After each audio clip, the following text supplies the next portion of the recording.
Pour cette dernière partie de la radio des villages, Globule Radio accueille Timothée Motin, président de l'association Butch à Butch. Bonjour Timothée. Bonjour, merci à vous pour l'invitation en tout cas. Donc demain c'est le grand jour, le festival Ascension revient dans la vallée. Le lancement de cette 3e édition est prévu à 14h. Tout d'abord, pour vous, c'est quoi le festival Ascension, Timothée ?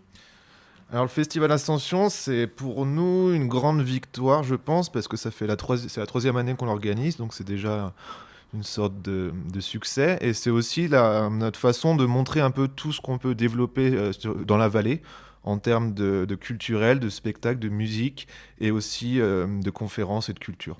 Donc c'est un ramassis, un condensé, on va dire, de tout ce dont on a rêvé faire, qu'on arrive à monter en ce moment. Et d'où est venue l'idée de créer cet événement justement et pourquoi ? Alors c'est arrivé à la fin de la concession de la DSP du Cerro, c'était histoire de marquer un peu les esprits et de montrer que notre génération, en tout cas notre association, était capable de réaliser de grandes choses, notamment de tendre une slackline entre les deux rives du glacier des Bossons, et de réunir un peu tous ces talents, tous ces gens qui ont envie de faire de façon collective dans la vallée, et de montrer un peu tout ce qu'on peut, tout notre panel culturel. D'accord. Et le festival Ascension entend sublimer un lieu différent et important de la vallée de Chamonix à chaque nouvelle édition. Mais cette année, et comme l'année précédente, vous avez décidé de réinvestir l'espace de la Pierre d'Horta. Pourquoi ce choix ? Alors c'est un choix qui est plutôt, on va dire, réaliste, pragmatique. C'est-à-dire qu'on avait une théorie qui était plutôt bonne, c'était de changer chaque année de lieu et de sublimer un nouvel endroit chaque année. Mais on s'est heurté un peu à la réalité, c'est-à-dire que finalement les sites ont tous des législations, des autorisations différentes. Et finalement la Pierre d'Horta nous convient vraiment bien parce qu'on a du temps pour travailler dessus grâce à la bergerie et ainsi de suite. Et du coup on essaie de sublimer d'autres choses depuis la Pierre d'Horta. Donc on est un peu en train de changer le concept cette année, voir comment ça marche. Mais c'est vraiment un lieu qui nous tient à cœur et qui est vraiment pratique pour nous pour organiser. D'autres choses, vous entendez des lieux ou des pratiques ? D'autres thèmes, en fait. D'accord. On va essayer de changer de thème donc chaque jour et chaque année, évidemment. Mais c'est possible, donc ça c'est quelque chose qu'on va discuter avec l'association, mais c'est possible que la Pierre d'Horta continue de rester le camp de base. D'accord. Et qu'on rayonne depuis la Pierre d'Horta pour les prochaines années. Ouais. En parlant de thèmes, vous proposez du coup 4 thématiques sur 4 jours. Est-ce que vous pouvez nous les présenter ? Alors ces 4 thématiques qui correspondent finalement un peu à des ascensions.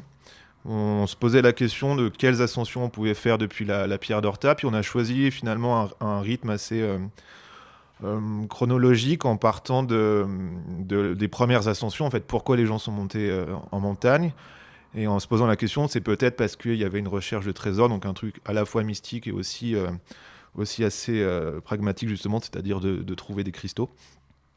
Donc on a fait le premier thème qui s'appelle Là-haut brillent des trésors, donc sur l'histoire des cristalliers, mais aussi avec des chasses aux cristaux pour les enfants, avec bien sûr une soirée funk le soir parce que les cristaux ça brille. Et le vendredi 10 mai, on a fait un thème sur les drues, parce qu'on voit les drues, c'est une des seules montagnes qu'on voit depuis la Pierre d'Horta, donc c'est la flèche des drues.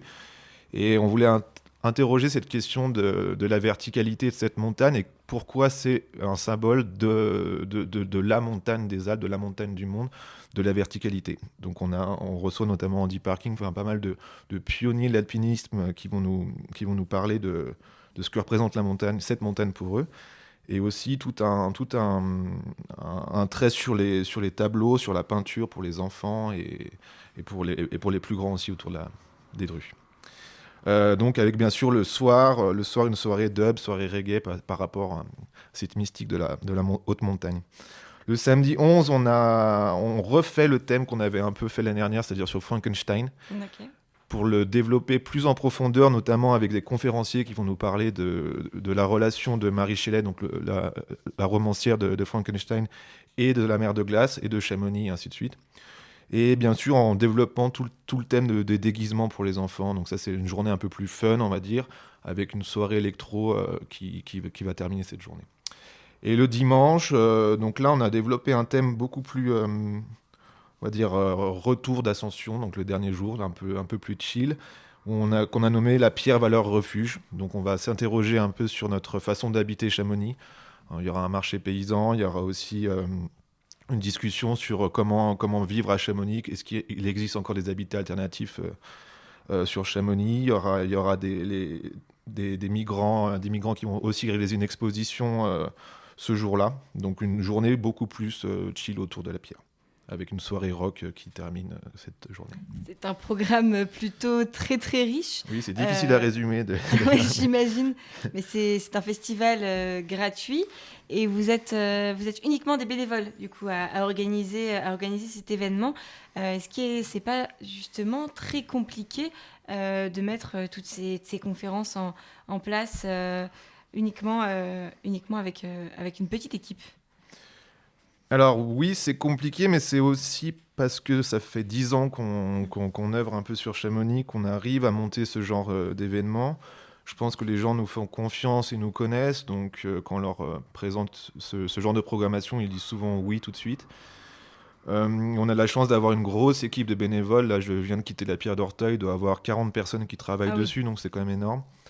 Et plus que l'année dernière? plus que l'année dernière, je pense, oui. Et c'est grâce à cette énergie-là et tous ces amis qui sont bénévoles autour de nous qu'on arrive à monter ce genre de programme. On ne pourrait pas se permettre de le faire à 3, ou alors on n'aurait plus de cheveux au bout de 2 éditions. J'imagine.